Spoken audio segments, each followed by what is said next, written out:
Static hum surges wild, wild. Voices crash like thunder smiles. We dive into the madness quake. Super Gringo set to break. Worlds on fire, cables melt. Desperate words, the truth they spell. Through the chaos, we blast fears. Burning bright, no time to pierce. Welcome to the Super Gringo. Madness, love, we never slow. Tune in, let your spirit scream. We shatter through the mainstream. Dust of lies in your face. Rip apart this broken place. Microphones and bitter nights. We turn the dark into light. Feel the pulse, electric beats. Riding high on discord streets. Voices raw and vision stark. Super Gringo leaves its mark. Echoes stretch through neon lights. We ride the storm, fight the fight. Tales untold, we break them free. Super Gringo, wild and free.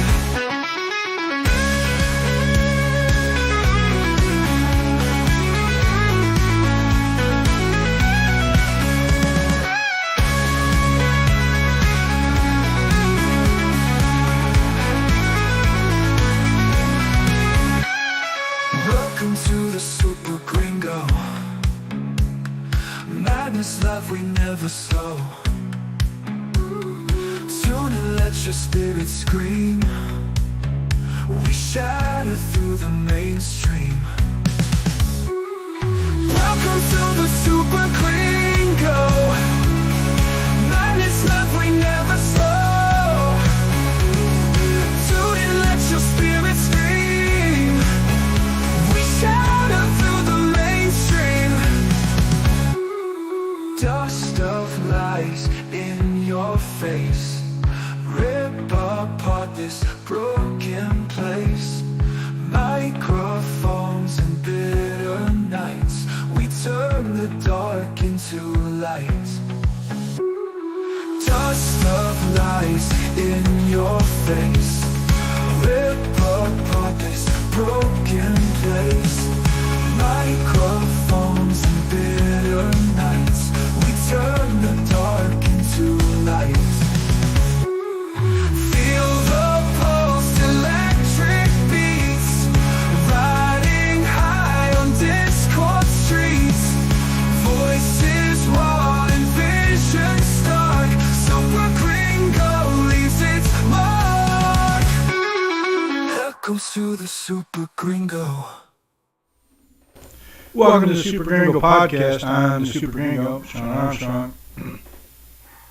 We were supposed to have Skype tonight. Worked great the other night. I think some of you saw the live video. Guess what? Ain't working now. We have chat. Drop comments in chat. Let us know what you're thinking. Still going to take the 5-minute breaks in between topics. I do topics. Then I take 5 minutes to let you guys chime in. Let me know what you think. Still chat. Some of this is going to be quite... I didn't think ignorance was going to be this... well, actually, when you think about it, ignorance only affects the people around the ignorant people. The ignorant people, it doesn't affect them at all because they don't know they're ignorant. Let me turn up my monitor. Oh, yeah, that's cool. All right, the monitor's working. So, third segment, I think it's the third segment, Brainwashed in Tennessee. That was a long, drawn-out process today to prepare that because ignorant people don't know they're ignorant. They just damage the lives of the people around them who aren't ignorant. So let's kick this off. Let's rock and roll, shall we?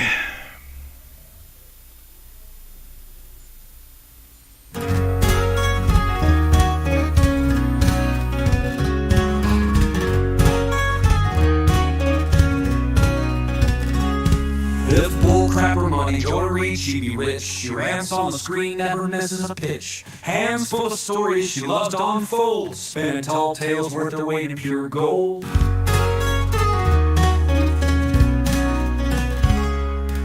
Tune in at 8, she's got treasure to share. From the left to the right, she's got truth to declare. Swimming in dollars if it's were a mint. Her wallet's so thick it'd make the folks squint. Bullcrap for coin sacks high to the sky. Joy steering the ship, making pyramids rise. Flattening her porch with that thick space silk. Cash cows galore from her wordy milk. She buy a mansion with lavish gold sinks, all cause her words flow like endless ink. Mogul of the screen with a heart full of sass, cracking up jokes with a shovel full of brass. $1,000,000 from chatter, her bank never bare. Gold mines of bull, she's a billionaire. Coins from the crazy, she never had lack. Living large on words, dressed up in sack. Joy cashing in on her daily routine. From tabloid tales to the strangest of scenes. Her pockets so full, she'd make Tyson blush. Words turn to gold in a media rush.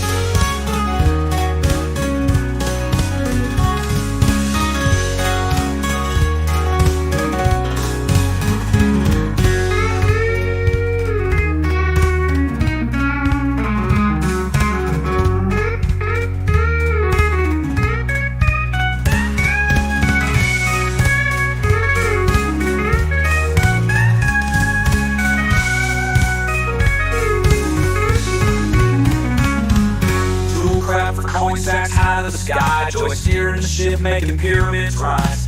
Flattening her porch with that thick spinny silk. Cash cows galore from her whirling milk. Bullcrap for coin sacks high to the sky, Joy steering the ship, making pyramids rise. Flattening her porch with that thick spinny silk. Cash cows galore from her whirling milk. Cash cows galore from her whirling milk.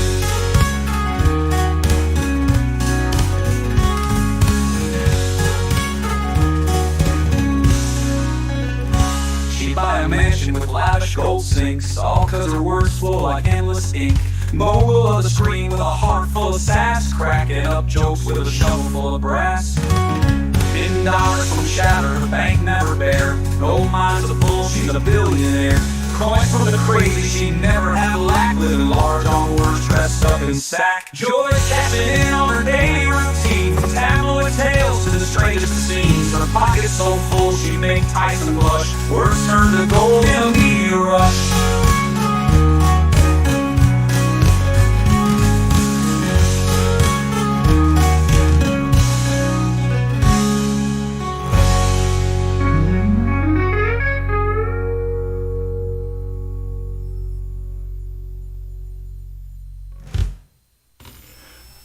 I still say I have some of the best music on podcasts.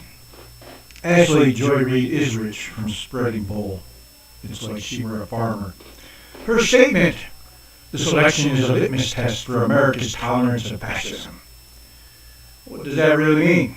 Are we truly at a crossroads between democracy and authoritarianism? Let's break it down. Definition. Fascism is often characterized by dictatorial power, forcible suppression of opposition, and strong regimentation of society. Sound familiar? Historical context. Nazi Germany. National Socialism or Nazism is perhaps the most infamous form of fascism. KKK and hate groups. The Ku Klux Klan represents one of America's oldest hate groups with ties to violence against political opponents. Assassination attempts. Does that sound familiar? Throughout history, political opponents have faced extreme measures, some even facing assassination. Imprisonment on trumped-up charges, pun intended. Joy Reid argues that only those who lean towards fascistic ideologies would engage in such tactics. BLM and Antifa. Critics argue these movements can sometimes resemble fascistic behavior through their radical approaches. Democrat Party's legacy. Reed forgets that the Democrat Party was historically intertwined with hate groups. Many argue that socialism has roots leading to fascist ideologies. This perspective is highly contested by the socialists. Socialists claim they advocate for equality while fascists promote authoritarian control, which is socialism, state ownership of the means of production and distribution, government authoritarianism. With rising tensions in today's political landscape, how do actions taken by leaders reflect on our Republican values? We're a republic, not a democracy. Are we witnessing a rise in intolerance disguised as social justice?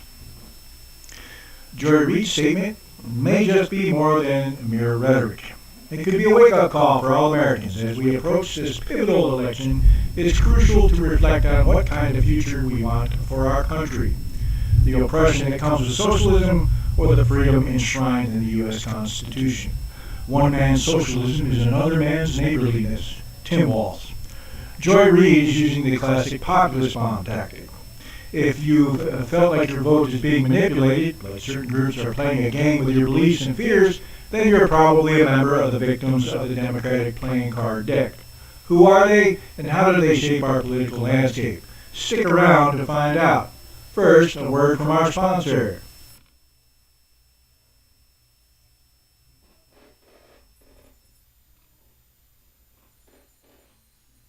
Awaken the warrior within you. Every woman deserves to feel strong, confident, and prepared. Join renowned martial artist Sean Armstrong in Warrior's Path, the epic journey of modern karate.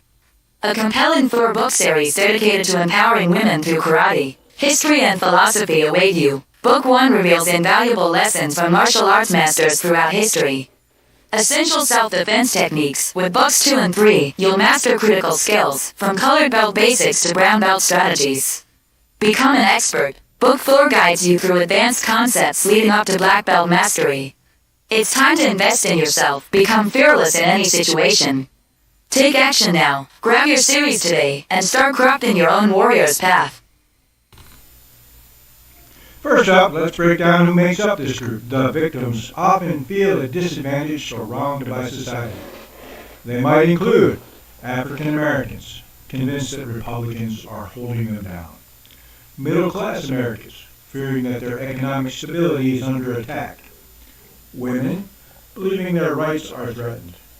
Senior citizens, worried about Social Security disappearing. These narratives create a powerful emotional response. Fear. The Democrats have mastered the art of fear-mongering. By using emotionally charged language, they craft narratives that resonate deeply with these groups. Consider this. They frame Republicans as enemies rather than opponents. They exploit insecurities and amplify fears to rally support. This tactic not only mobilizes voters, but also solidifies their allegiance to the leftist cause. Now, let's talk about a strategy known as the populist bomb. This tactic involves telling people what they want to hear while simultaneously attacking opposition parties. Here's how it works. It uses race, class, and gender cards liberally. It promises benefits like health care without addressing tax implications. The irony, many believe these promises without realizing they may be unrealistic. This cycle creates an echo chamber where misinformation thrives. Here's what happens. 1. Fear leads to belief in false narratives. Trump is a fascist. 2. These beliefs lead individuals to vote for Democrats out of fear of Republicans. 3. This strengthens their identity as victims within this narrative. And thus, new members keep joining the ranks of the victims, perpetuating a cycle that benefits one side politically. So how can individuals break free from this manipulation? How can you get off the plantation? Educate yourself on issues beyond party lines. Engage in open discussions with those who hold differing views. Question everything.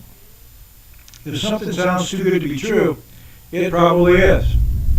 Empowerment comes from knowledge. In summary, understanding the dynamics behind the victims of the Democratic playing card deck is crucial for informed voting decisions. Awareness can help us all rise above fear-mongering tactics. What do you think? Have you seen these tactics in action? Now it's your turn. Let's chat.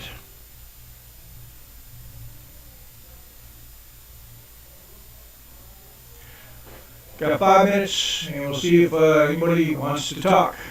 I keep getting messages from Facebook. Don't care about Facebook. I'm busy right now. It's I get 5 minutes after the topic. Then Joy Reid, she would actually make a grumpy farmer enough fertilizer that he wouldn't have to buy it anymore. Also, I made a note here. I want you to think about something. If Trump wins this election, America is going to have the largest mental health crisis in history. People are going to be just losing it on the streets, like these next two that I'm going to be talking about. I don't think Seroquel is going to cut it.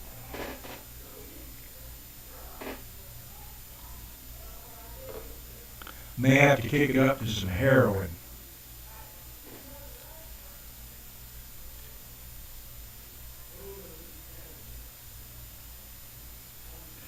I'm sure it's just people upset with something I said. It is. And it is. So, don't you mean the Zionists stopped their boots on the ground occupation in 2005? Hold on. This is one of the terrorists. If you believe that the Native Americans have a rightful claim to North America, comma, and you're protesting for Palestine, comma, you're a moron, period.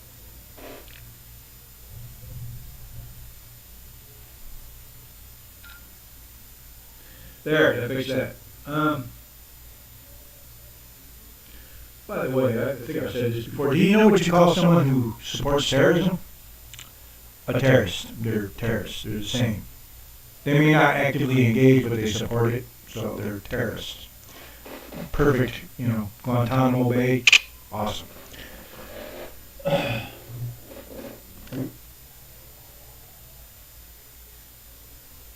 Want my monitor up so you see that. I don't know if you can see it in that lower right corner. That's the timer. 5 minutes. You have 5 minutes to get in on something, and then I move on to the next topic because I want to give people the chance to talk. Don't know what's up with Skype. It worked great the other night. Would have been great to be able to talk to people. See, I could talk to you on Skype, but I couldn't hear you, which would have defeated the purpose of us talking, engaging, you know what I'm saying? Trying to get comfortable in this chair. My office chair broke, or I'd be sitting in that. Although I got Heineken.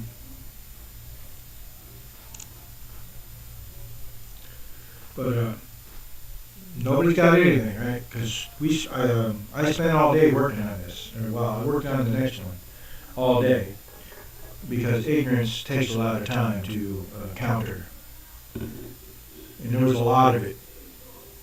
But I didn't go line by line. I just picked out the major stuff, and but I'm also like one of those guys that I have notebooks and notebooks full of stuff.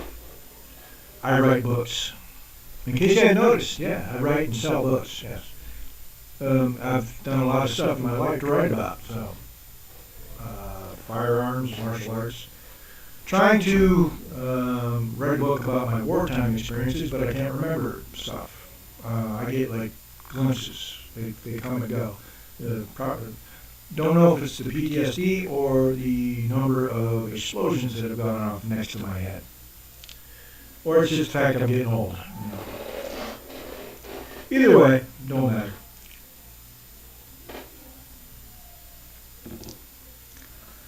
So nobody has anything to say about Joy Reid being an idiot. All right. See, that part is scripted. That way I get the information out. And then I can sit here for a few minutes and talk to people about what I just put out. I do enjoy, Trump is we're all fascists. If we don't support Kamala, we're fascists. If we don't support the DEI hire, we're fascists. I don't get it. But later we get into, the Trump thing. Trump is a fascist thing. It's going to be fun because I actually do research for my podcast, unlike a certain dude from Tennessee and his lawyer friend.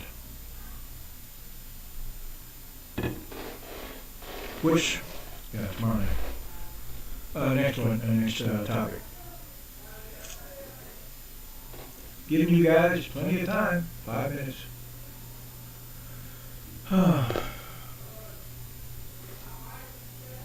Got the neighbors just yelling. Boy, Archie. Shush. By the way, they don't know what shush means. Oh, I just finished that one. Might have to get up and get one here soon, or two. I like to keep two on the desk. That way, I don't have to. And I know, I've noticed that sometimes people will come in and I know they're leftists, and they'll just watch. They don't say anything. Because they don't want to get destroyed. I don't blame them either. I think 5 minutes. There we go. No sound though. I just see that bar. So let's move on to our next topic. Nobody showed up. Let's rock and roll.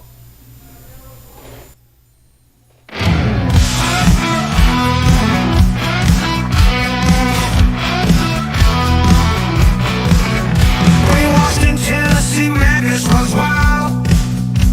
Lawyer named Hall, never one to smile. Trigger happy chaos, lost in the flood. Triggered by Trump, dripping in blood. No facts to back up their heavy chains. Prisoners of fear riding on a train. Spin the web till it catches us all. Lies so thick can't see or call. Brainwashed in Tennessee, mind on the brink. Swallowed by the storm, no time to think. Caught in the spin and trapped in the lie.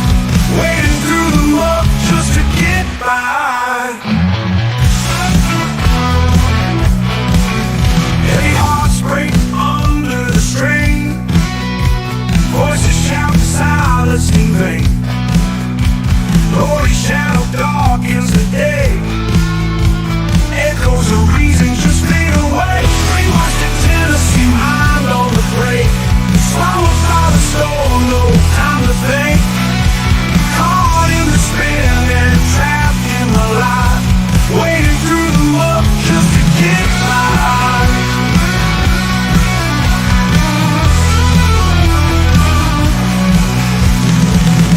Heavy hearts break under the strain. Voices shout in silence in vain. Glory shadow, dark is the day. Echoes of reason just fade away. Brainwashed in Tennessee, mind on the break. Swallowed by the storm, no time to think. Caught in the spin and trapped in the lie. Wading through the muck just to get by.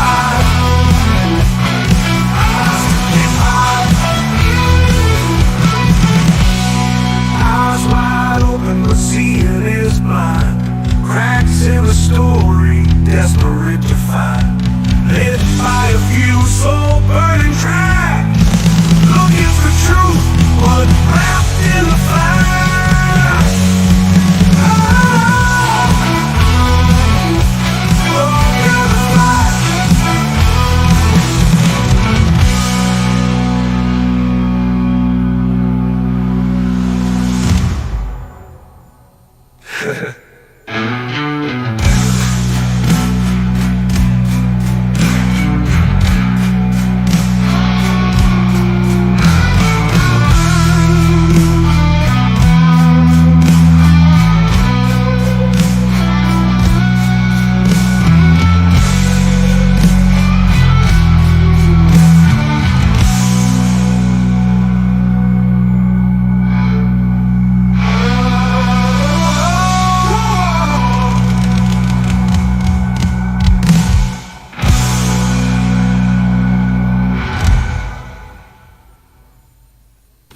Damn, that's good. Somebody sent me this link to this live stream, which I sat through. I listened. I didn't watch. The guy on the left, I guess, is a musician. Don't know his expertise in politics. Obviously not very good at research before doing a podcast. Just a tip, if you're going to talk in public, do some research and at least know what you're talking about. Quoting mainstream media over and over is not a podcast. It's you showing off how brainwashed they have you. The guy on the right is supposed to be an attorney. Based on his performance on this podcast, I wouldn't let him defend my dog. He sounds by far to be the worst attorney I have ever met. And while getting my degree in criminal justice, I've met a lot of attorneys. I was taught the penal code by the district attorney of Cortland County. Somebody out there's going, he said penal. Not a very animated guy, but very meticulous. If he wants you in prison, he will get the evidence together in the right order and present it in the court properly, unlike Kamala Harris's office. Now, I can't use the original video because I know how these leftists roll. There's no doubt in my mind I would catch a copyright ding on my channel. However, quotation marks and words are free, for now. I can quote them all I want. Not much to quote, though. I could pretty much wrap up this entire podcast in a few words. Trump, fascist, racist, founding Nazi, racist, fascist, racist, and good night. However, we will break it down. I do love debunking these fools. I do have the transcript for the entire podcast. I also have a video of the chat, not really much there. I got put in timeout for about 10 minutes. I was posting price changes and percentages due to inflation. Radical, huh? First, a word from our sponsor.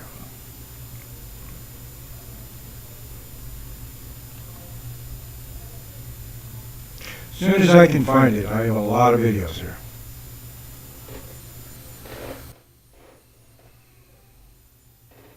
Transform yourself into a martial arts master. Discover Warrior's Path, the ultimate guide to modern karate by Sean Armstrong. Unleash the warrior within as you explore 35 years of martial arts expertise from a seasoned 4th degree black belt. Whether you're aiming for self-defense skills or aspiring instructor certification, this series has it all. Book 1. Dive into the rich history and philosophy of karate masters. Book 2. Master basics and colored belt self-defense techniques. Book 3. Advance through brown belt strategies. Book 4. Become an elite black belt with instructor requirements. Why wait? Embrace discipline, gain strength, and learn life-changing skills today. Grab your copy now in Kindle, paperback, or hardcover. The link is in the description. Your epic journey awaits.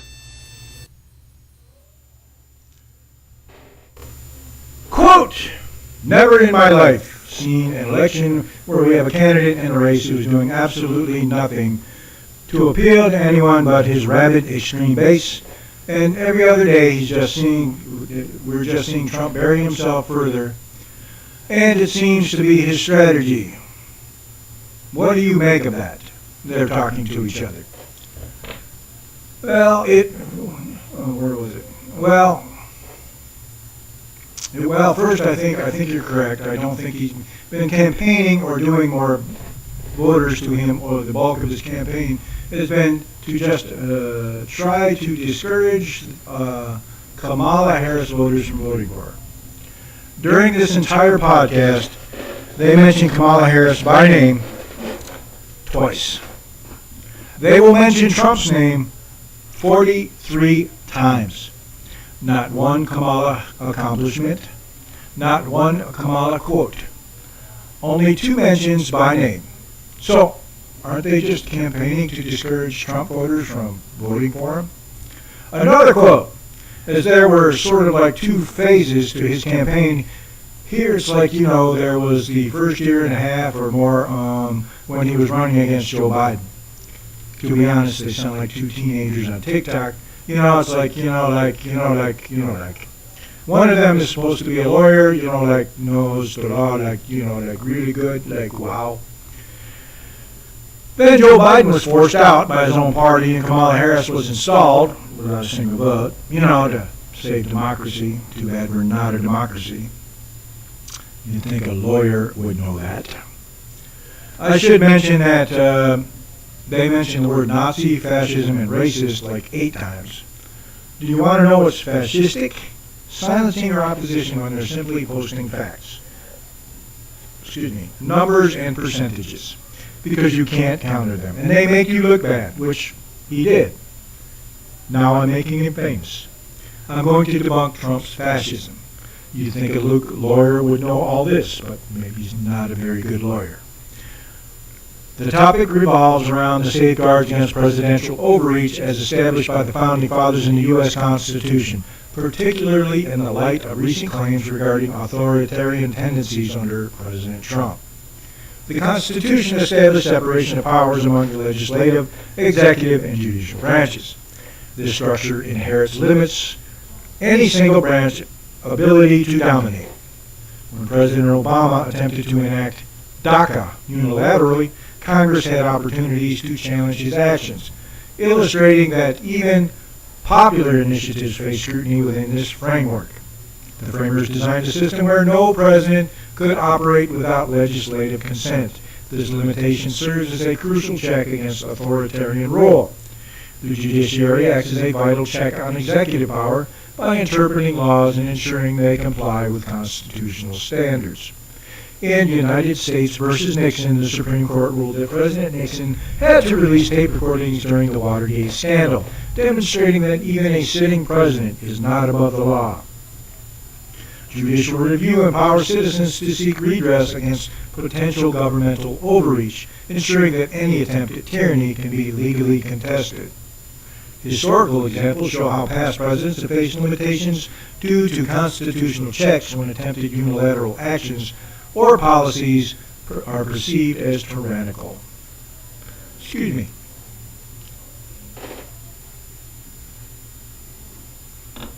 You see, I prepare my podcasts. Thomas Jefferson's dealings with Aaron Burr illustrate how even ambitious presidents must navigate complex legal landscapes and garner support from other branches to pursue their agendas effectively. Instances such as Andrew Johnson's impeachment underscore how Congress can intervene when presidential conduct strays too far from democratic norms, reinforcing accountability mechanisms. Understanding these protections is crucial for evaluating current events and holding leaders accountable amidst modern governance challenges like immigration reform or executive orders related to health care. Debates surrounding Trump's immigration policy sparked significant judicial interventions that tested executive authority, reaffirming constitutional safeguards against potential abuses. Current political discussions often reflect historical tensions between presidential power and legislative authority. Recognizing this helps citizens stay informed and engaged in protecting their rights. Quote, he has just been running an explicitly and unapologetically racist, misogynistic, bigoted, transphobic campaign. First, consider the commitment to historically black universities, HBCUs. An annual investment of $500 million is a significant step towards leveling the playing field. This funding aims to empower communities that have faced systemic barriers for generations from Democrats.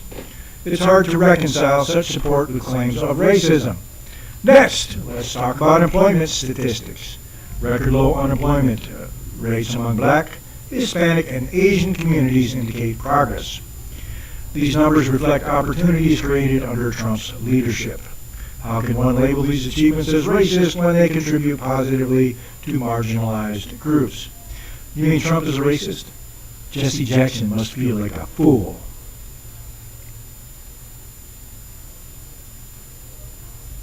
I now want to bring forth a friend who has, he is deceptive in that his social style is of such. One can miss his seriousness and his commitment for the success is beyond argument. When we opened this Wall Street project and we talked about it, he gave us space at 40 Wall Street. which was to make a statement about our having a presence there. He ran that in terms of reaching out and being inclusive. He's done that too. And credit for many people are comfortable when I ran for the presidency in 84 and 88. And many others thought it was either laughable or something to avoid. He came to our business meeting here in New York because he has this sense of the curious and a will to rest to make things better. And so aside from all of the style and his pizzazz, he's a serious person who's an effective builder of people. Last year he was a part of our workshop, of our panel workshop on what are the challenges and opportunities. And so this, a year later, Donald Trump, for a few minutes, challenges and opportunities to embrace the underserved communities. Donald Trump.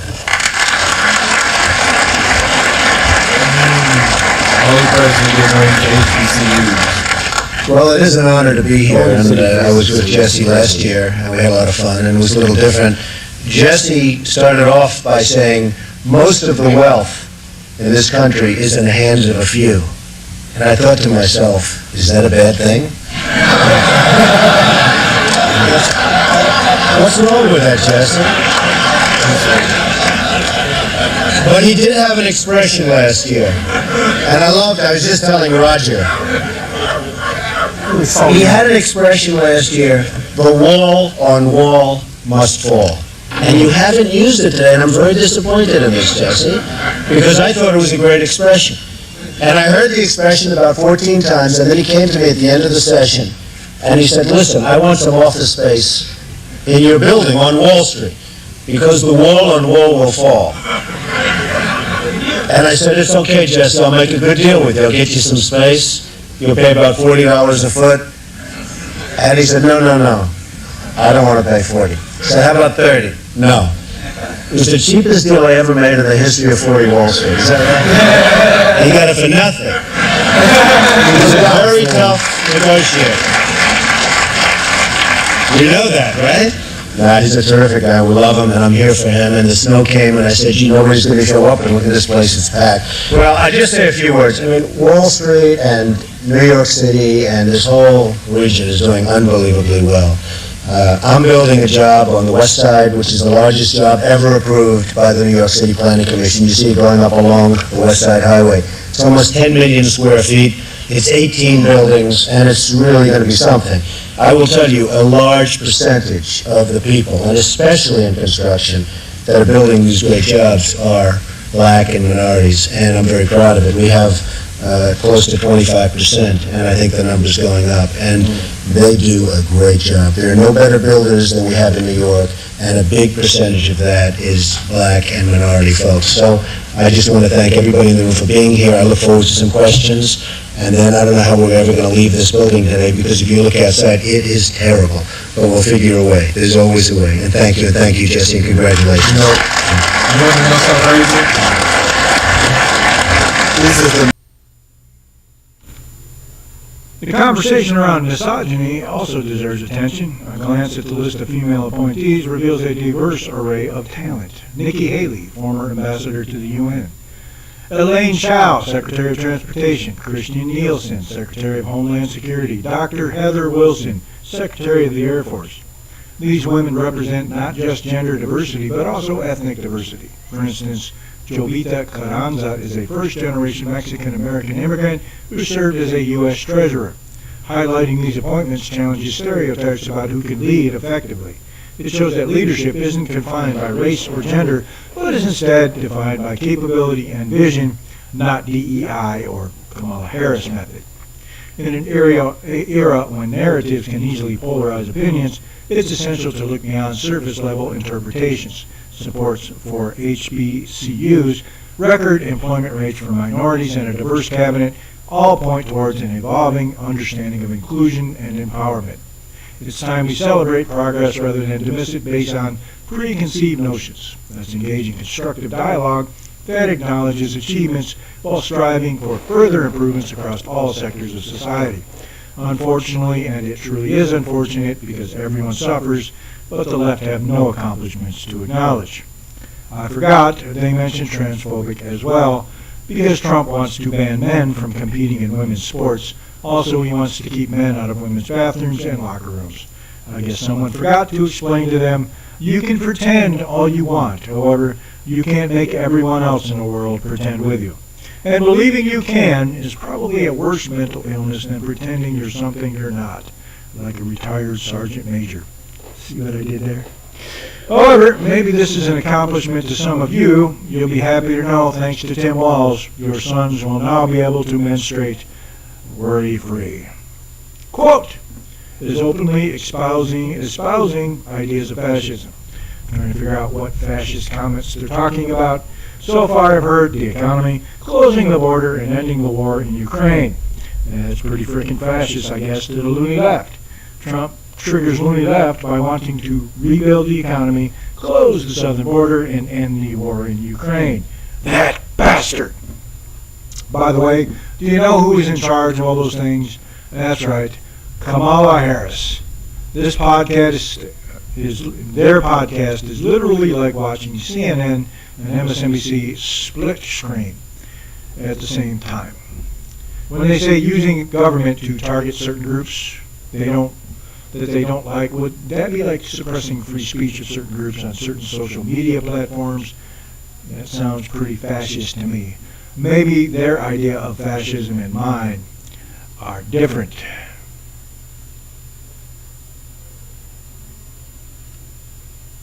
In national headlines, Meta CEO Mark Zuckerberg admits the company was pressured multiple times by the government to censor and moderate content. As national correspondent Matt Gelka tells us, Zuckerberg vows it won't happen again. In a letter to the House Judiciary Committee sent on Monday, Meta CEO Mark Zuckerberg says the Biden administration repeatedly pressured Meta to censor COVID-19 content, including humor and satire. He says the White House was frustrated when Meta disagreed. To see Mr. Zuckerberg acknowledging this is really important. It shows the lengths that the Biden administration went to try to shut this information down. Zuckerberg also wrote the FBI warned Meta about potential Russian disinformation leading up to the 2020 election, causing the tech company to temporarily demote reporting on Hunter Biden's laptop while they waited on fact-checkers. This is what the White House said in 2021 when asked about pressuring social media companies about COVID posts. We don't take anything down. We don't block anything. Our point is that there is information that is leading to people not taking the vaccine and people are dying as a result. And we have a responsibility as a public health matter to raise that issue. The Meta CEO said he believed the government pressure was wrong, while adding his company was ready to push back if it happens again. He also wrote they wouldn't temporarily suppress posts while waiting on fact-checkers. Free advocates celebrated the admission from Zuckerberg. The government can't pass laws restricting protected speech, but just as importantly, they can't launder their censorship through private companies. While also asking for more transparency going forward. We can't trust the government to obey constitutional limits on its authority when no one is watching, and that's why transparency is really important. Zuckerberg said ultimately it was up to Meta about what they did and did not take down, while also saying he regretted not being more outspoken about it. The White House responded in a statement saying, in part, we believe tech companies and other private actors should take into account the effects their actions have on the American people while making independent choices about the information they present. Reporting in Washington, I'm Matt Gelka. And now,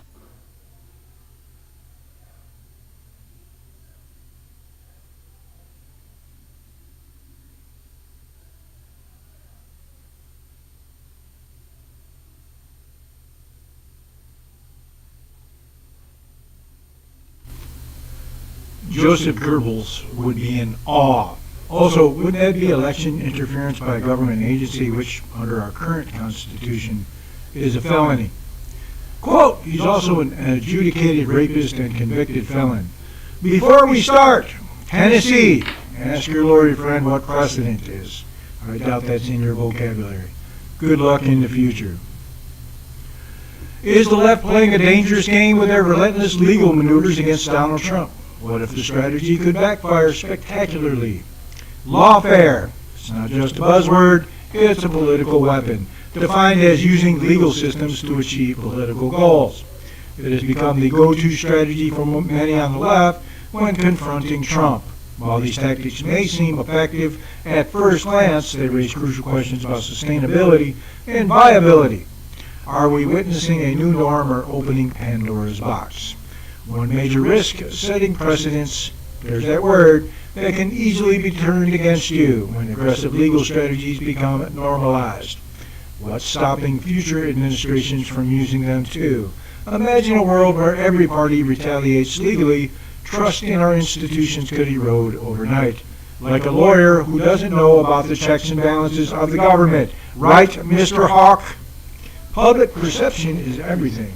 Many Americans view these lawfare tactics as desperate moves rather than legitimate attempts at justice. As courtroom dramas dominate news cycles, voters might start asking whether their representatives are focused on governance or simply engaging in political vendettas.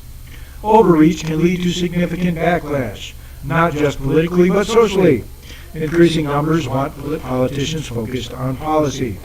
If people believe one side is abusing legal channels for gain, it could incite widespread discontent on both sides. In conclusion, while employing lawfare against Trump may seem advantageous today, it's an inherently risky strategy with potentially grave consequences. The normalization of these tactics threatens bipartisan relations and public trust in our democracy itself. Question: would a loony leftist lie about rape? Would they? You know, with the Me Too movement and everything? Nah, they wouldn't lie, would they?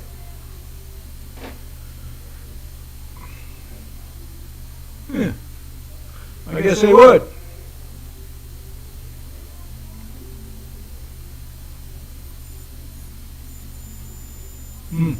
Wow. A lot.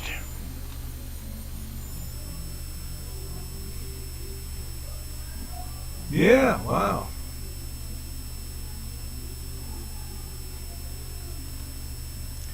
The finding that Miss Carroll failed to prove that she was raped within the meaning of the New York Penal Code does not mean that she failed to prove that Mr. Trump raped her, as many people commonly understand the word rape. How can you not prove rape but prove someone did it? That's like saying, well, he didn't kill her, but she's not dead, but he did kill her. Maybe ask your lawyer friend how that happens. Now, I've dealt with rape victims. As a matter of fact, I've had members of my family, and they don't joke about their attackers. Ever. Not even in a PTSD moment. Never.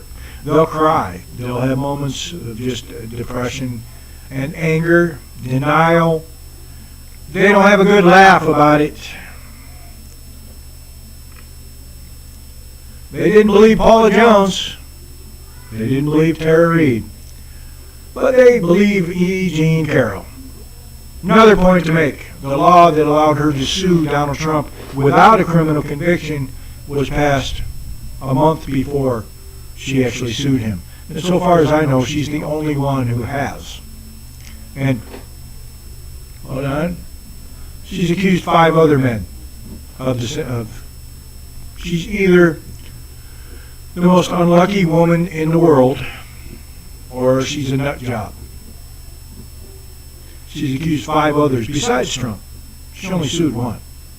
Guess who that was? Right before an election. From a book that she wrote, He's Burning My Planet, He's Going to Be a Nazi, all this stuff, in the book. That wasn't admissible in court. Meanwhile, at the leftist warfare labs, yes.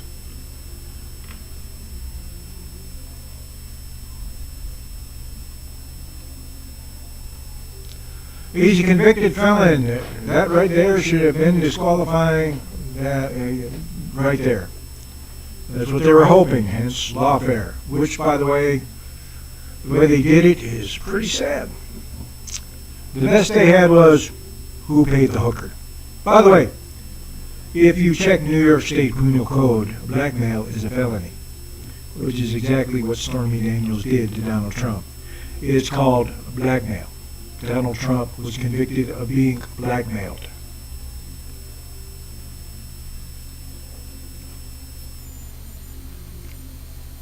I'm going to be the first president to lose to a convicted felon. Well, until this hot mess makes it to the Court of Appeals. Sort of true. Is that the justice system working, or is it the justice system being manipulated? I would be happier, as someone who owns property in Manhattan, if the district attorney of New York County would take care of criminals who are making it impossible for citizens to walk in the streets and use the subway, to use his efforts to keep those people off the street, than to spend $5 million or $10 million of taxpayers' money trying Donald Trump on this nonsense. But I, as a taxpayer in this country, resent using the system for your own personal self-aggrandizement. And that's what you think the DA did in Manhattan? That's what I think. I mean, if you look, you had to twist yourself into a pretzel to figure out what the crime was. He doesn't like him. New York City didn't like him for a while. Trump. What do you think of Donald Trump? What do I think of him? I think he was a good businessman, a real estate guy, and he was certainly terrific on The Apprentice. I talked about this last week, but it looks like I have to talk about it again. We have enemies within. That's when they show themselves, should be met with all deliberate force, except when Tim Walz's wife wants her rubber-scented candles. Let's set the stage. At a recent rally, Donald Trump hinted at using military force against those he labeled as enemies within. Who was he talking about? Contrary to what Tim Walz, Tennessee Slim, and the Pigeon, and the loony left would have you believe, he wasn't talking about everyday Americans. But what enemy is he referring to? The riots during the Summer of Love resulted in $2 billion in damages and claimed 25 lives. They aren't just statistics, they are communities shattered. Now, let's turn to Minnesota Governor Tim Walz. His response seemed to twist Trump's remarks, claiming he was referring to all Democrats who support Kamala Harris. Based on his reaction to terrorists destroying the city of Minneapolis, he might want to avoid this subject like the plague. Of course, as we now know, Tim Walz's wife enjoys the smell of burning tires, and of course, as soon as Tim Walz did deploy the National Guard, his daughter told the terrorists when they were arriving. Tim Walz accused Trump of treason for wanting to use the military to quell these riots. I think his definition of treason and mine are quite different. Tim Walz also, in the same speech, brought up his military service and how proud he was to serve. So proud that he had to lie about his military service. Trump advocates for deploying the National Guard to restore order, a stance many believe is necessary when chaos reigns. But why do some feel more threatened by Republicans than by rioters themselves? It's easy to label entire groups with sweeping terms like fascist, especially when emotions run high in our polarized society. But let's pause for a moment and consider the reality.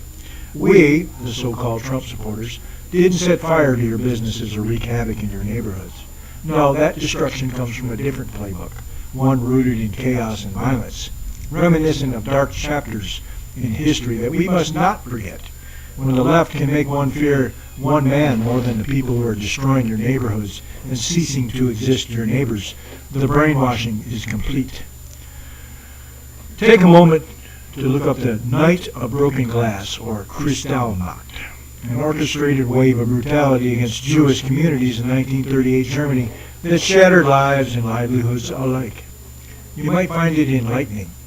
This kind of historical reflection is crucial because it reminds us that real fascism isn't about differing political views, it's about oppression, violence, and systemic destruction.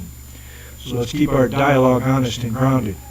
Pointing fingers accomplishes nothing, and if we don't recognize where true threats lie in this turbulent era, we ought to stand together against any form of tyranny rather than allow labels to divide us further. The answer lies within how media narrative shapes our perceptions. Are we focusing too much on political affiliations rather than addressing real issues affecting our communities? As we navigate these turbulent waters, clarity is essential. Understanding each perspective can help foster meaningful dialogue instead of division. In conclusion, political rhetoric often oversimplifies intricate realities. It's crucial that we look beyond headlines and consider their broader implications for our future.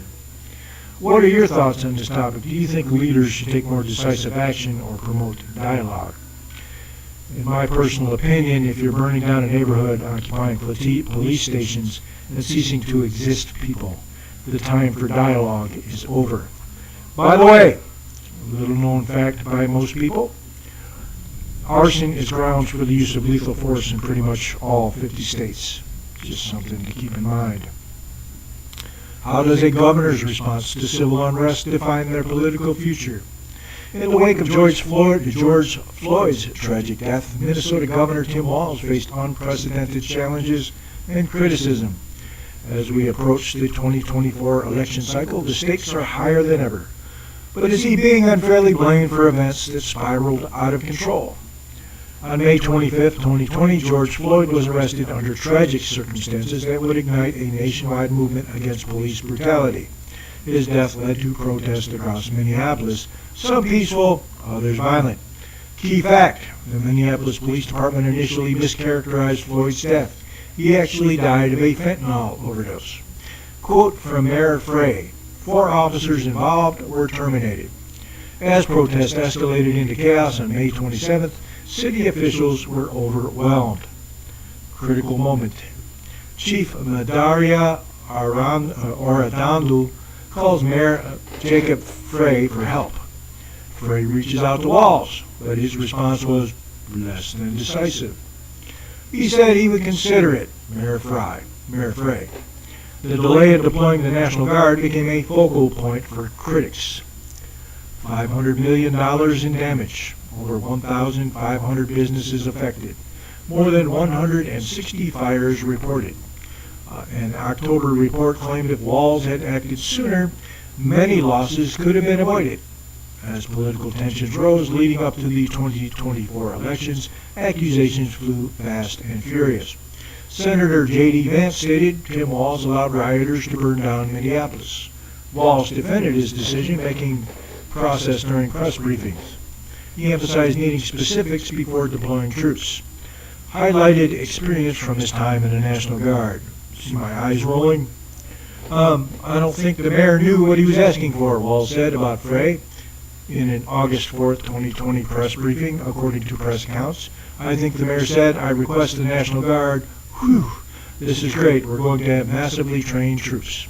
No, you're going to have 19-year-olds who are cooks. Tim Walz. That's why you have non-commissioned officers. I was about to say Tim Walz should know, but no. In hindsight, many agree that communication breakdowns contributed significantly to how events unfolded. An independent review suggested inexperienced officials mishandled protocols. Protests began peacefully but quickly turned chaotic due to escalating tensions. Now, people knew what they could get away with.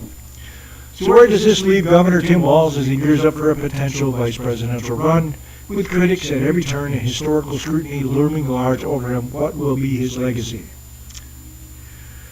His legacy will be incompetence, the exact same legacy as Kamala Harris. However, you'll be happy to know the sons of Minnesota can menstruate worry-free. They mentioned the bloodbath comment, where Trump was talking about the car industry. I believe it was between America and China through the Mexican border.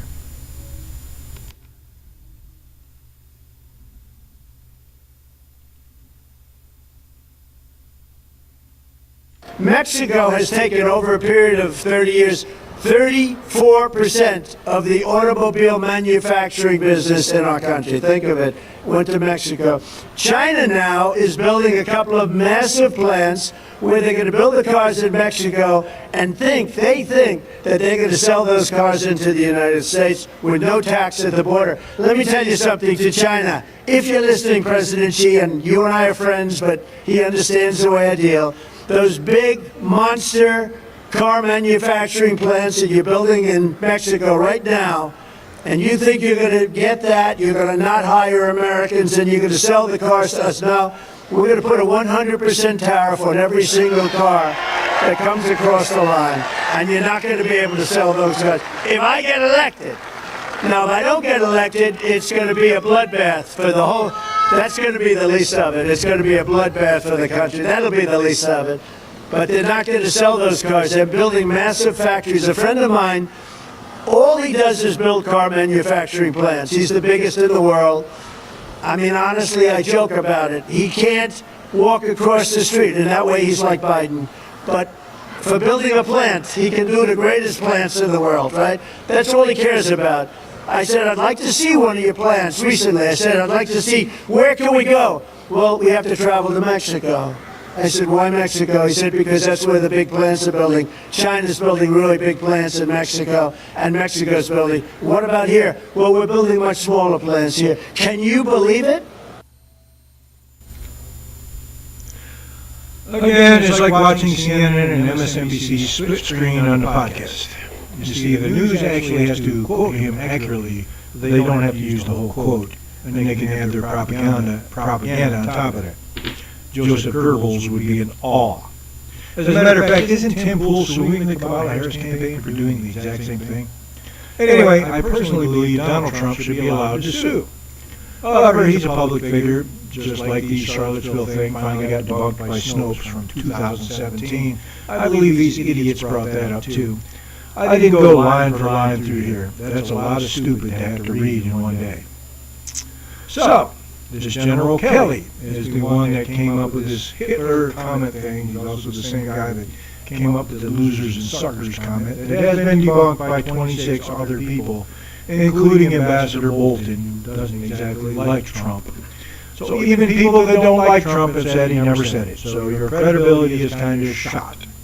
26 people versus a disgruntled, fired 4-star general.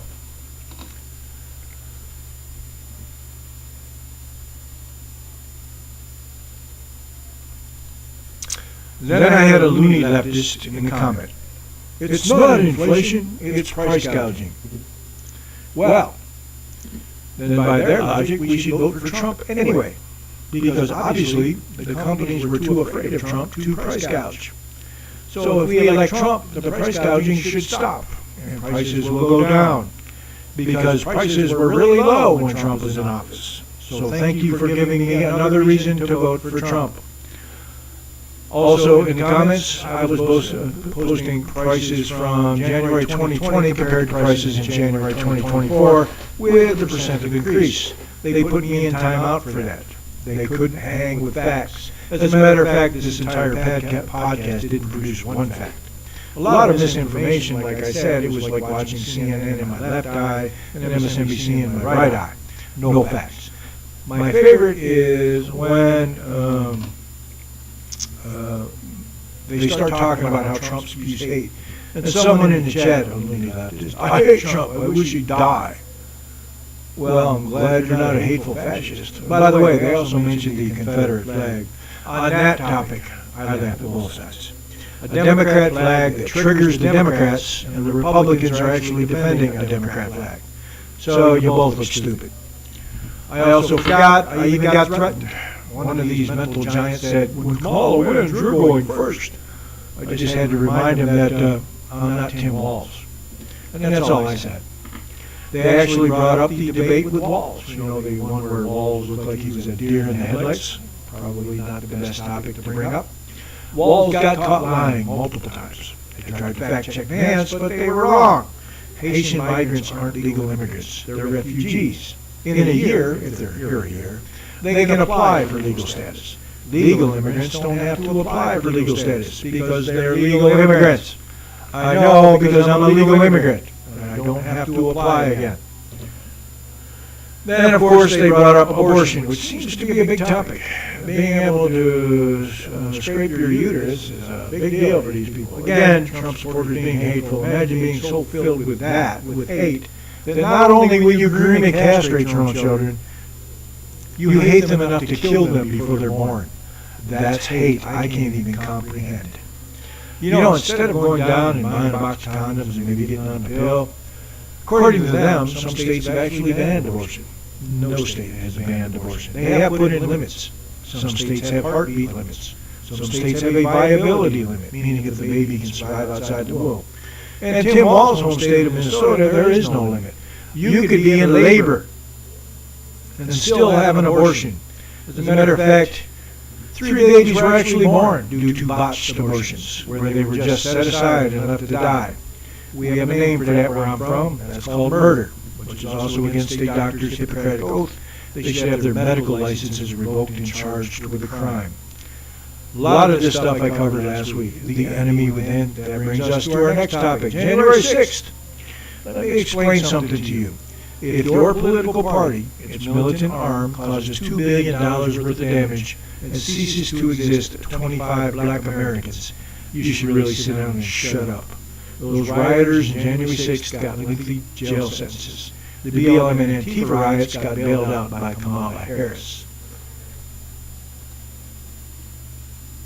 I mean, to even entertain for a moment that this wasn't political theater, that they actually genuinely cared, and were so upset and outraged and shocked by all of this, all the Democrats, all of the media, right? We'd have to completely forget the fact that they had stood by and watched and cheered as Black Lives Matter rioted and attacked federal buildings for months and months on end. I mean, after George Floyd's death, protesters gathered up outside of the White House and then injured 60 Secret Service agents, 11 of whom were so injured that they needed to be hospitalized.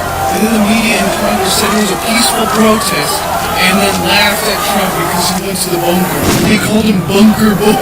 Black Lives Matter, by the way, which did these crimes and intimidated the U.S. population and coerced U.S. state senators and congressmen for the explicit purpose of politics, which is the actual definition of terrorism. And same people.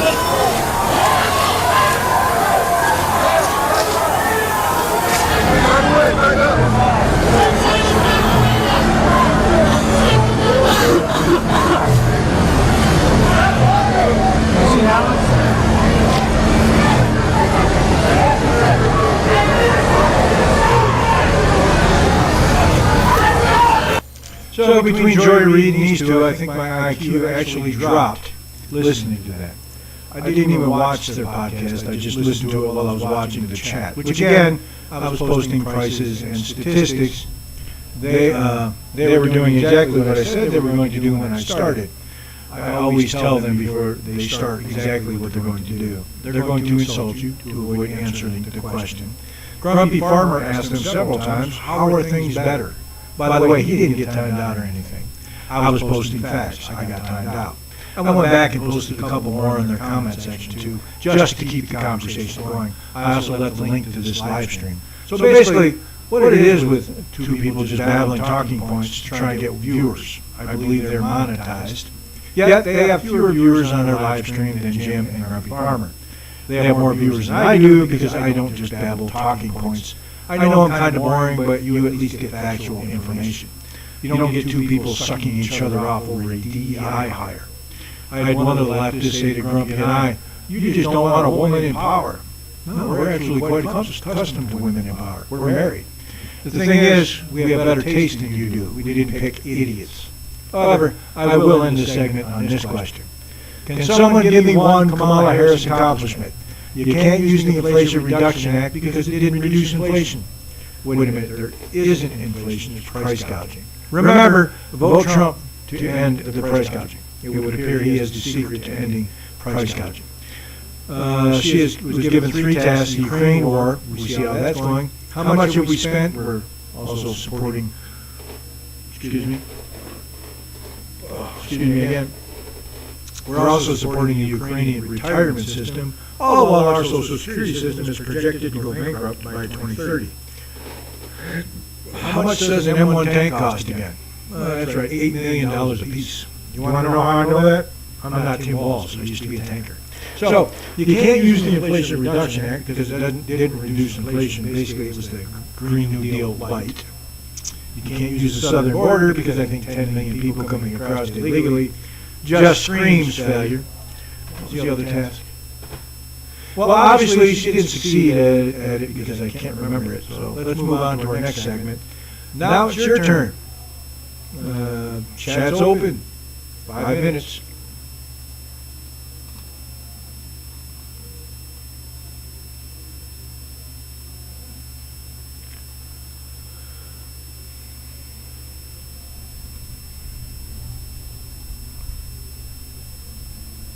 Anybody got anything? There's 3 people. I see 3 people.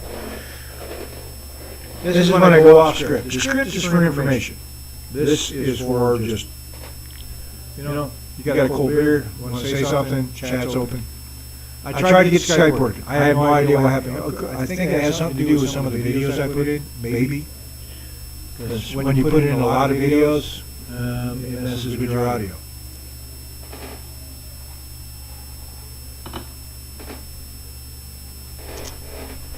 By the way, this will be up on Spotify. After I get done here, I'll upload it because it gets recorded when I live stream.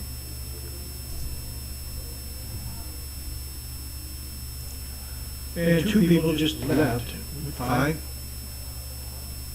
I'm getting this down almost like a historical record. So let's see something here.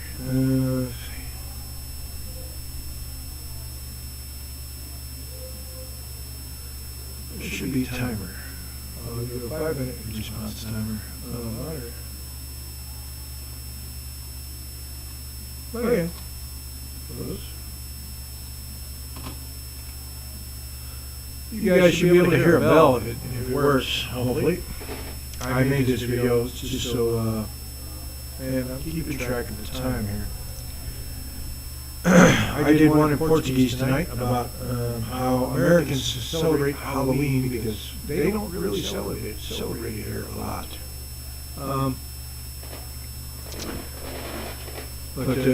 Yeah, this next one's kind of funny. Not funny, but funny. Funny in the fact that the guy lost his job.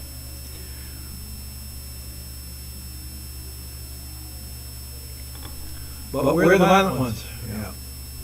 I can be violent, I'm not going to lie. But that's the secret.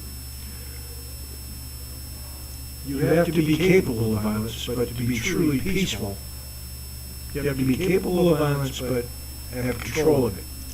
If you don't have the capability of being violent, you're not a peaceful person. You're, what's the word I'm looking for? Helpless.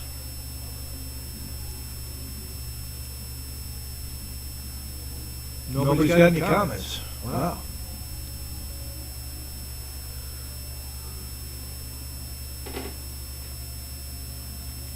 I will say, I think my podcast has the best original music for my segments and anybody. I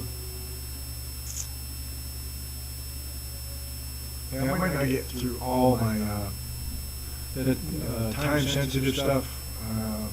Just won't use, but like the Halloween will be over. Well, maybe I could still do it next Saturday. Next Saturday would be maybe after Halloween, but still, I'm sure the Brazilians wouldn't mind, Why is desktop 2 moving with the microphone? It should be. I have earphones in. Let me check that out.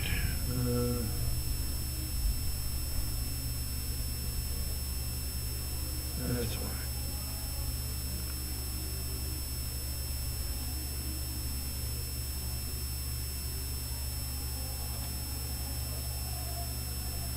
Okay. I think that's, why is it still, don't need it. Hold on. Maybe that's why it sounded weird. Does it sound weird still? I can't hear. Very well. Although it'd be great with my guitar, I think.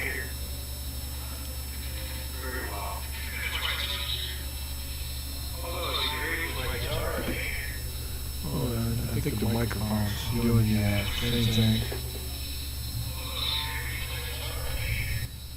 Okay.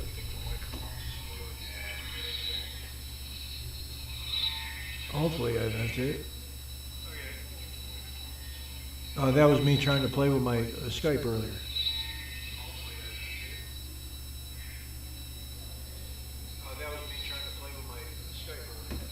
All right, turn that down now. Wow, that must have sounded horrible for like a long time. Not as bad as Grumpy's REO Speedwagon, but it was probably up there.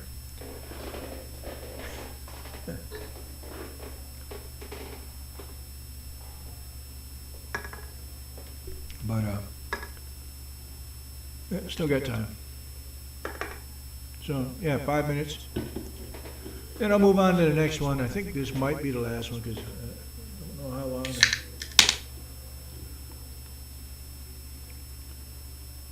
It's all about putting out facts and then waiting for input. Nobody wants to do input. Of course, now that I know it probably sounded horrible, I don't blame them. But yeah, this is the break where you just talk.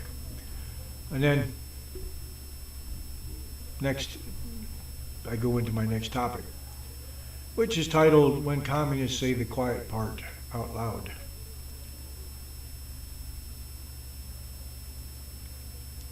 Which, a pretty cool song too. I like the beat. I have good taste in music. I was a musician. I was also a professional wrestler too, so that might explain a few things about my, attitude. Oh, we're done. Moving on to the next one.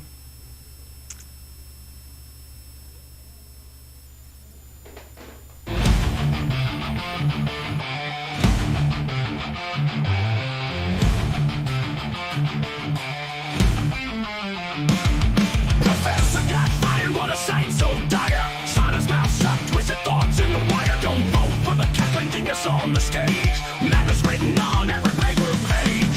Good and suck, I won't go down that road. Whispers of darkness told and retold. I don't wanna eat my dog, no way. In the shadows we pray and we sway.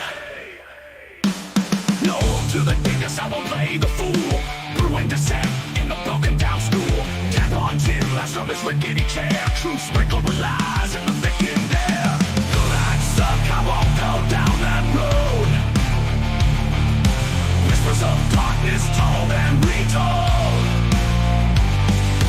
I don't wanna eat my dog, no way. In the shadows we pray and we sway. No to the dingus, I will play the fool. Ruined dissent in the broken down school. Death on tin, last from his rickety chair. Truth sprinkled with lies in the thickened air. Good and suck, I won't go down that road. Whispers of darkness told and retold. I don't wanna eat my dog, no way. In the shadows we pray and we sway.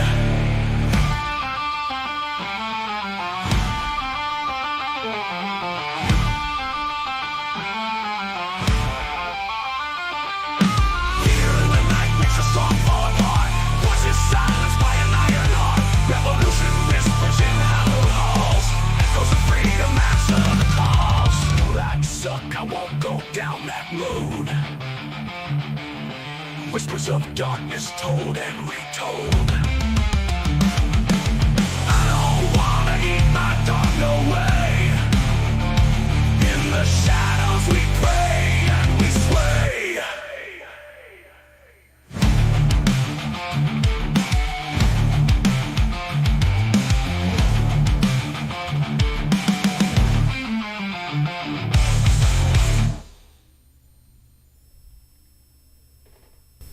What happens when a professor crosses the line between passion and peril? What if their frustration leads to calls for violence? Today I dive into a shocking incident from the University of Kansas that has sparked outrage and ignited debates about free speech, political rhetoric, and gender equality. But first, a word from our sponsors.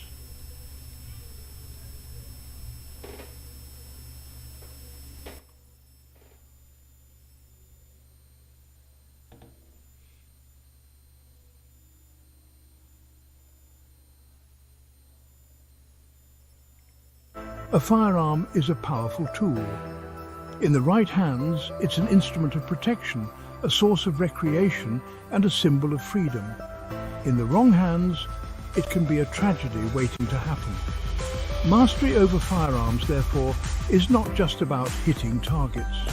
It's about understanding the profound responsibility that comes with wielding such power.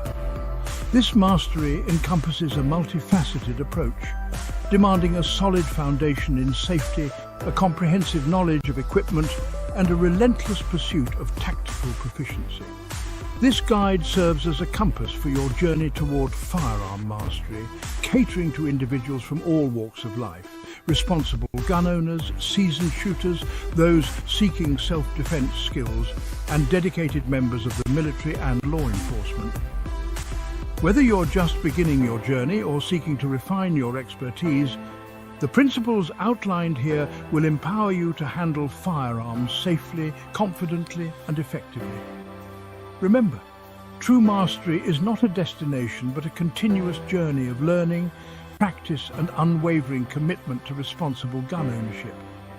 In a world where danger can arise unexpectedly, possessing the knowledge and skills to defend oneself and others is invaluable. Firearm mastery is not about glorifying violence, it's about equipping oneself with the ability to deter it, to protect innocent lives, and to ensure that the power of firearms is used for good. Let us embark on this journey together with safety and responsibility as our guiding principles and strive to become true masters of our craft. Before even touching a firearm, understanding and internalizing the principles of gun safety is paramount. These rules are not mere suggestions, they are non-negotiable commandments that must guide every interaction with firearms. First and foremost, always treat every firearm as if it were loaded. Never assume a firearm is unloaded, even if you've just checked it yourself. Complacency can be deadly. Second, keep the muzzle pointed in a safe direction at all times. This means ensuring that, even if the firearm were to discharge accidentally, the bullet would not strike anyone or anything you want to protect. Remember, bullets cannot be recalled. Third, keep your finger off the trigger until you are on target and ready to shoot. The trigger should only be touched when you have made the conscious decision to fire. Finally, be sure of your target and what lies beyond it. Never fire at a sound, a movement, or a shape you cannot clearly identify. Bullets can travel significant distances and penetrate walls, so always consider what lies beyond your intended target.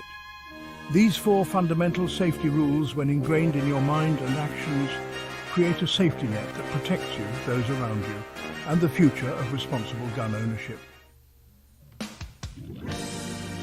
Selecting the appropriate firearm and equipment is crucial for both safety and effectiveness. The choice of firearm depends heavily on the intended purpose, whether it's self-defense, hunting, competition, or recreational shooting. Each discipline demands specific considerations, and seeking guidance from experienced individuals or reputable firearm instructors is highly recommended. For self-defense, factors like concealability, ease of use under stress, and ammunition capacity play a vital role. Hunters prioritize accuracy, stopping power appropriate for the game being pursued, and often optics for enhanced precision. Competitive shooters prioritize speed, accuracy, and features that provide a competitive edge within their chosen discipline.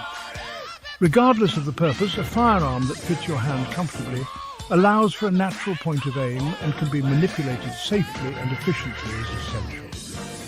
Beyond the firearm itself, essential equipment includes a secure storage solution like a gun safe, eye and ear protection, a quality holster if carried concealed, and a cleaning kit to maintain your firearm in optimal condition. Investing in a reputable training course tailored to your specific needs and skill level is also highly recommended. Remember, owning a firearm is just the first step. Becoming proficient and responsible requires ongoing education, training, and practice.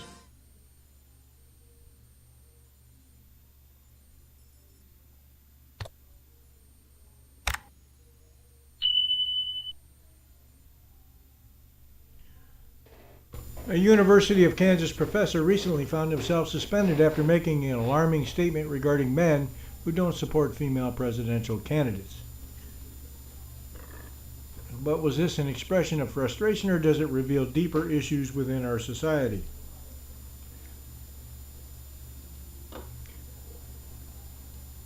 In a lecture that took an unexpected turn, Professor Philip Lowcock, I'd be upset with that name too, expressed his anger over men who refused to vote for women like Kamala Harris. His comments were not just heated, they were downright chilling.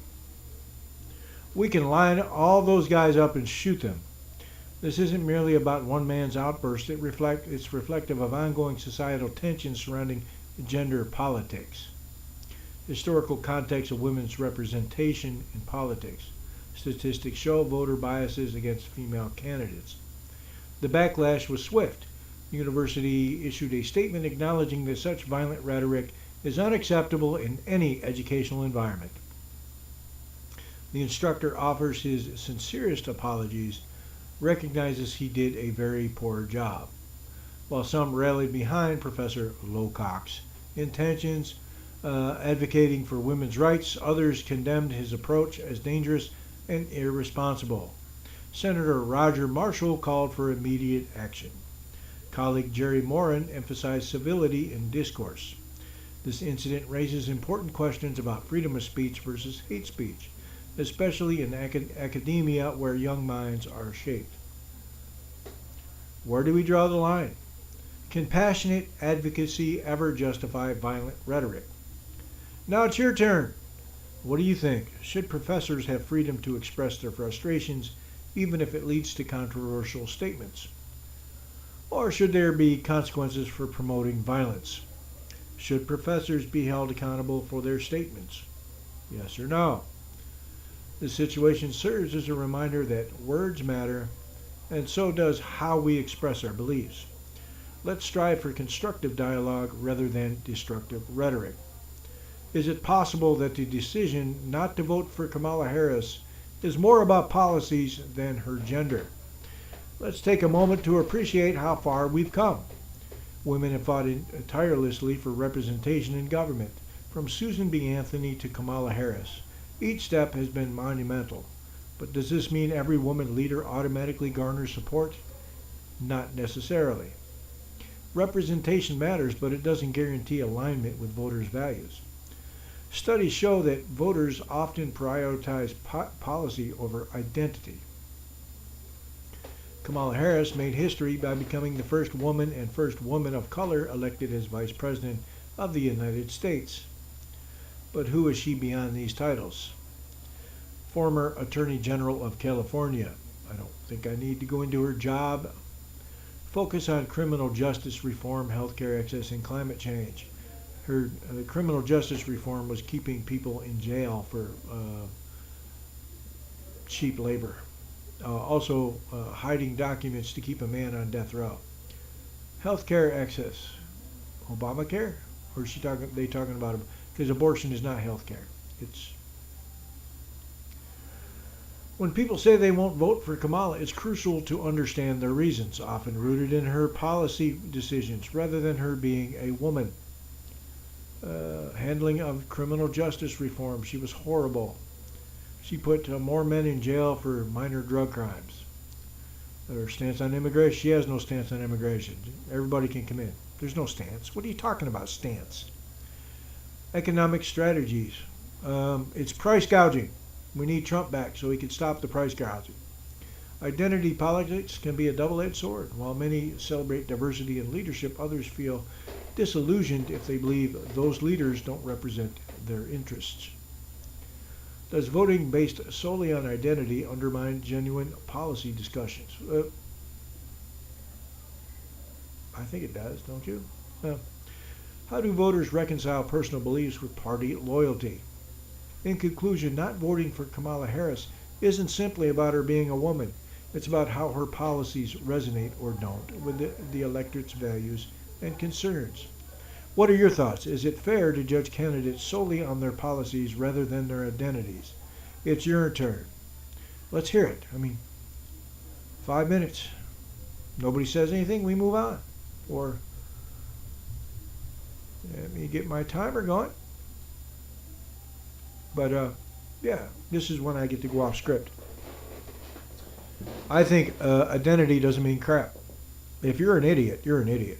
Your skin color, your gender doesn't mean crap to me. You're an idiot.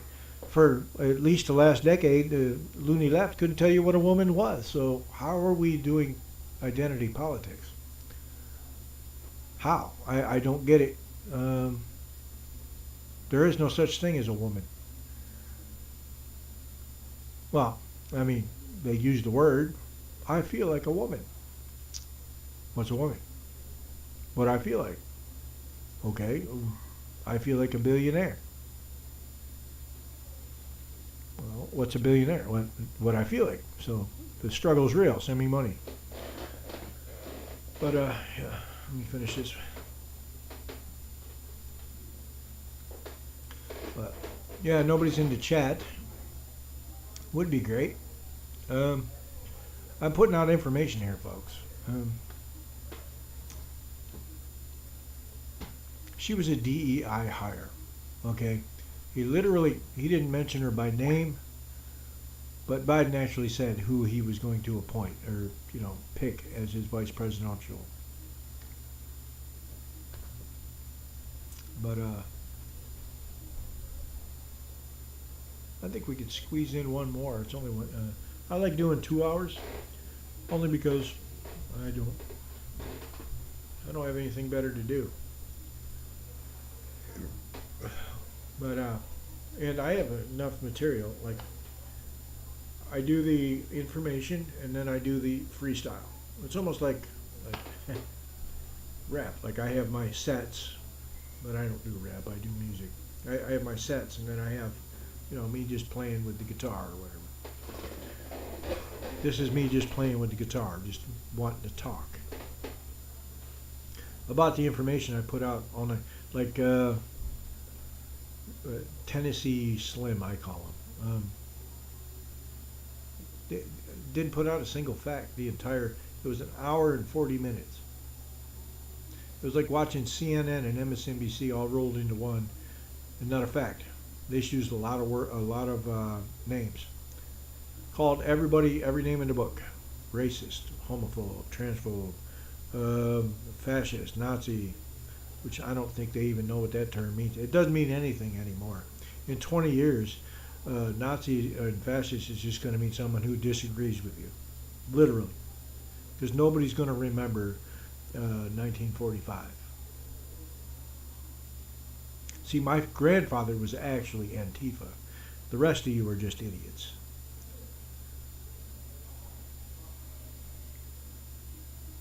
And, well, actually, my father was anti-Antifa because he was shooting communists in Vietnam. And I actually don't know what I was. I was shooting terrorists in Iraq and Afghanistan. So whatever that is. Which I don't tell those stories on here because, to be honest, I don't know why. Sometimes I don't remember them either. Again, I think I said it earlier in the show, it's either because, well, counselors say either it's the PTSD, I blocked them out for emotional protection, or 3, too many bombs went off next to my head. Or I'm getting old. That's possible too. But nobody's showing up. Wow. Nobody's saying anything. I wish I could get the Skype working. It was working great the other day. Technology. Might go grab a couple more of these and then continue on with actually I might skip that one and just go to Robinson's bomb nuke, because the interview already happened. Well, an update on the Kamala Harris on Joe Rogan. She backed out. Who would have thunk it? Color me shocked, because he's not going to give her softball questions. He's literally going to sit there and talk to her, and she's not. The difference is between her and Joe Biden is Joe Biden has a medical condition called Alzheimer's. She's an idiot. So.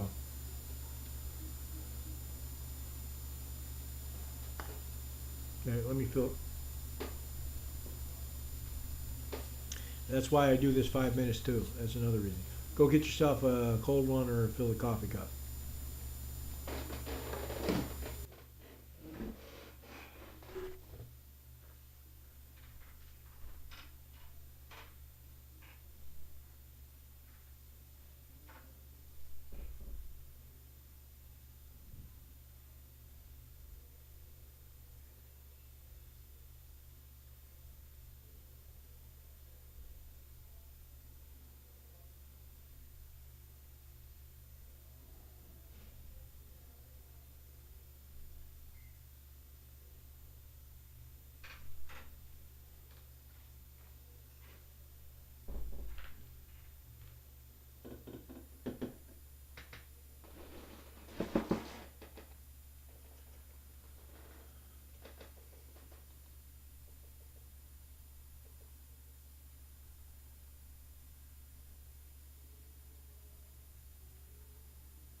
Oh, before I get into this, I gotta throw this out there because, not that I hate Mick Foley, not at all. I'm a fan of his wrestling work. But what is it? Tennessee Slim there put up a video. Did you see what Mick Foley said about Trump? Did you see what The Undertaker said about it? Which he insulted The Undertaker. Said he liked his work, but must be something wrong with his brain. Undertaker took less bumps than Mick Foley. By the way, what is it with you and famous people forming your opinions? They're rich. They could give a wombat shit about you. Sorry. No, I like Mick Foley. I've been a fan of his. I was a professional wrestler for 5 years. Like his work. But I'm not going to take political advice from him. Okay? The dude kept a sock down his pants. Sorry.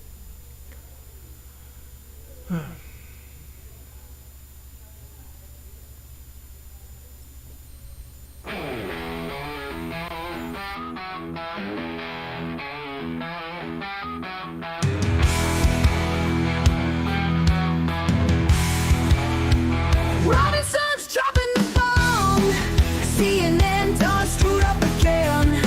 They're gonna have to pay up 50 million ain't spare change.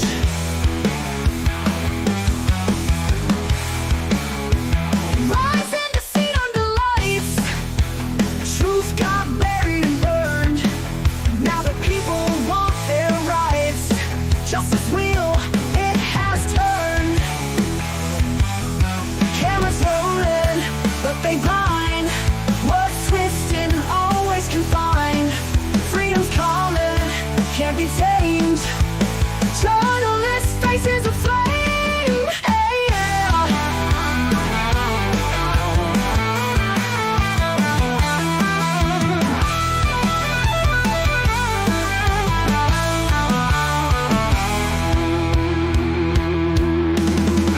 Billionaires up in their towers, playing God, taking what's ours. Smoke screams and puppet strings behind those polished silver rings. Headline wars, blood runs deep, lost souls in the streets. Truth's a ghost we can't touch. 50 million won't be enough. Cameras rolling, but they blind. Words twisting, always confined. Freedom's calling, can't be tamed. Journalist faces a flame. Hey, yeah.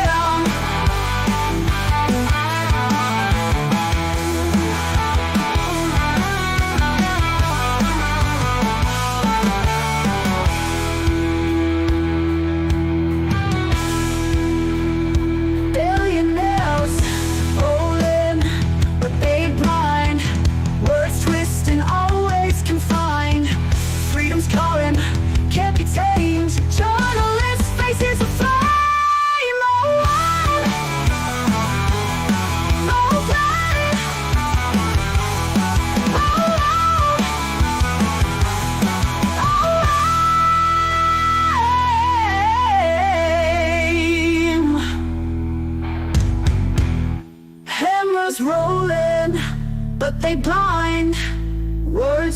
fixed and always confined. Freedom's calling, can't be tamed. Journalists' faces aflame.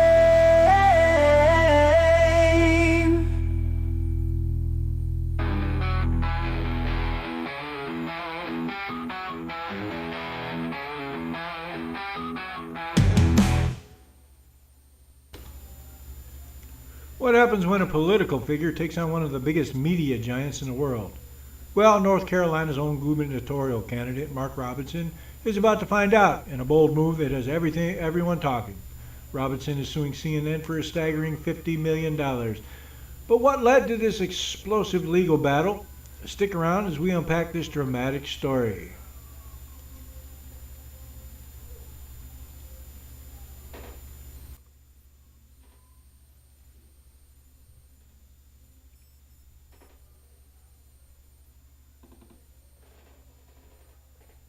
You need to hear this if you're a shooting enthusiast.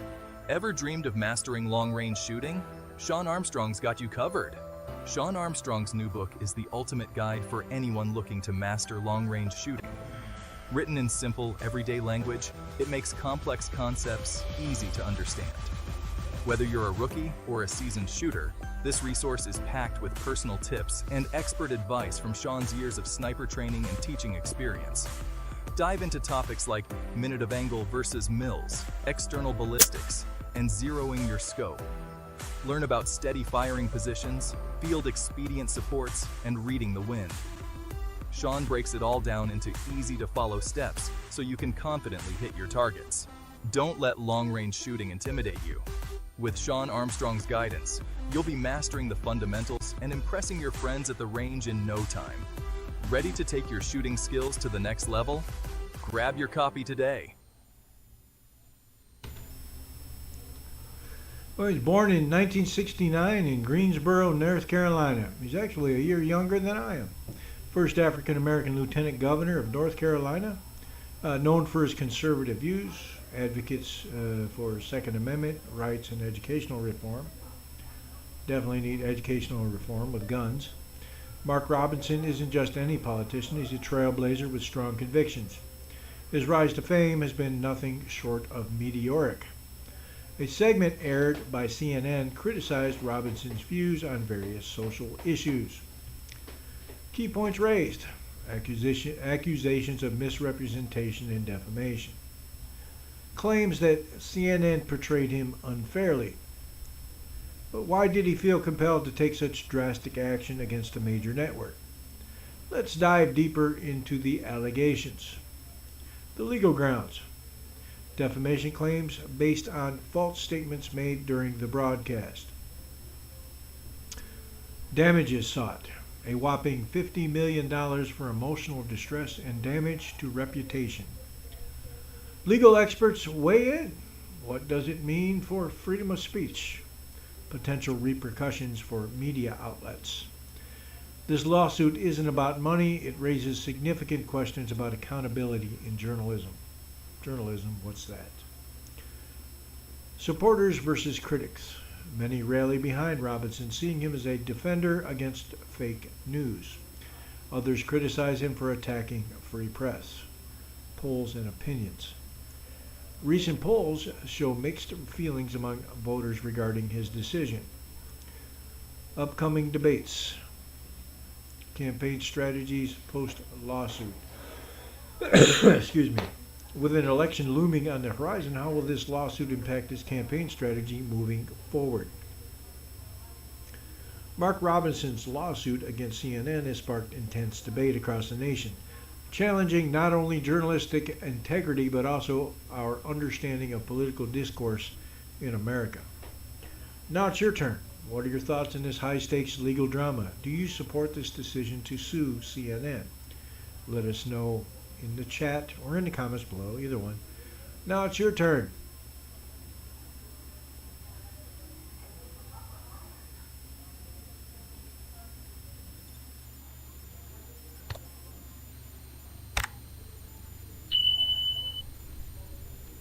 All right, now I'm off the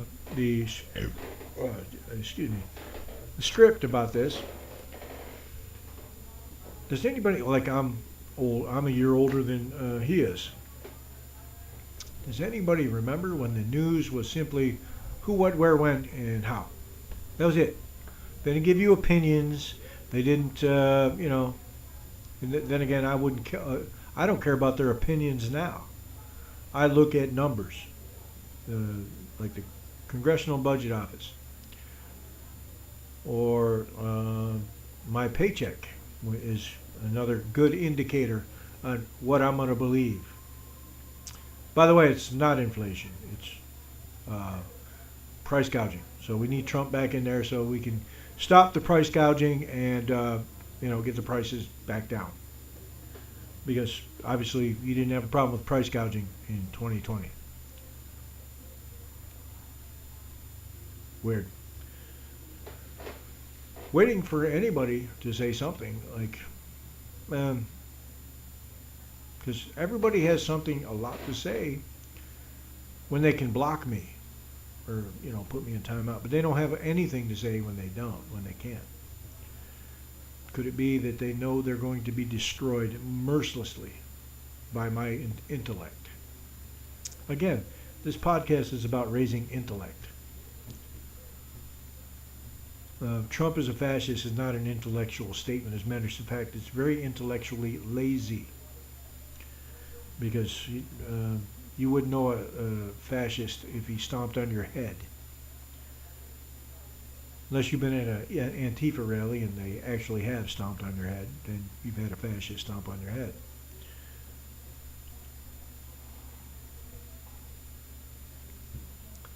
But I kind of like this 5 minutes where I can just ramble, but I want to get the information out there. I want information on my podcast. I don't just want, like last night, two idiots just babbling CNN and MSNBC talking points. If I could do that, I would just take the YouTube link from like MSNBC or CNN or Fox. Well, I don't get Fox News where I live.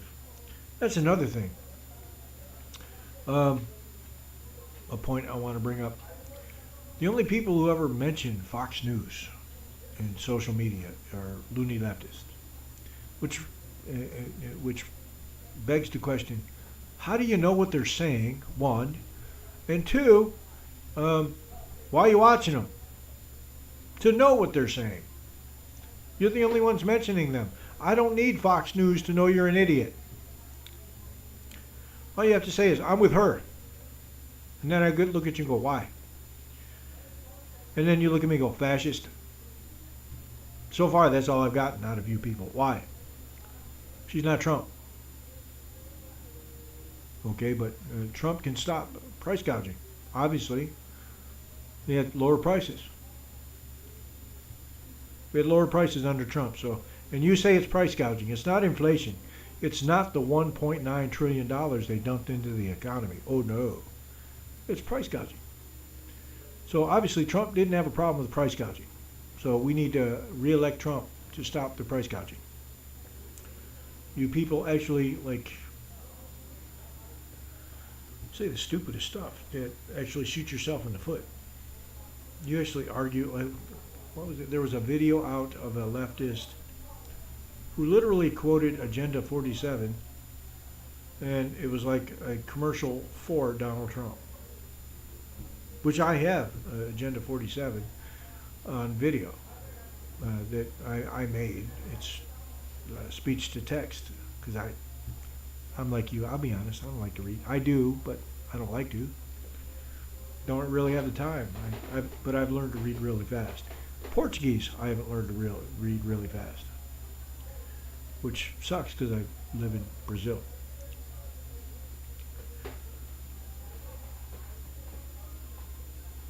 I think I'll be calling it quits after this because, after this 5 minutes is over, then I'll rock the outro and I'll see you next Saturday because I have some more stuff to. My favorite next weekend. It was peer reviewed. Okay, what if their peers are as dumb as they are? So yeah, that'll be next week.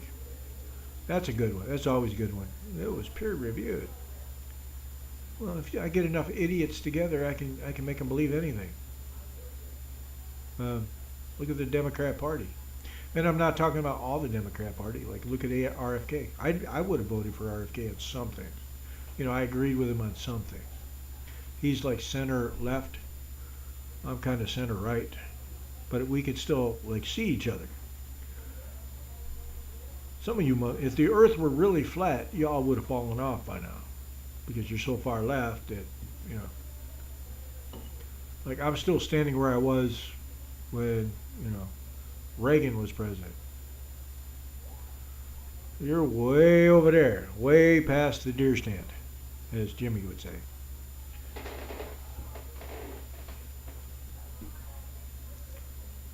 But, cool. So, peace out, folks. Next week, it'll be the grievance study affair. They want to get rid of cash. Why they want to get rid of cash? I'm still thinking of doing one on how Americans celebrate Halloween in Portuguese. They don't study. I mean, I think a few do. Like, I think a few, they dress up in costumes, but not like we do in America. And there's will Democrats certify a Trump win? You know, in the name of democracy, they may not. You know, in the name of democracy, but Trump is the threat to democracy. Got it. But we'll see you next week, and this will be up on Spotify if you want to listen to it, or just listen to the cool music I had made. So peace out, folks, and see you next Saturday.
Rise in your face, rip apart this broken place. Microphones and bitter nights, we turn the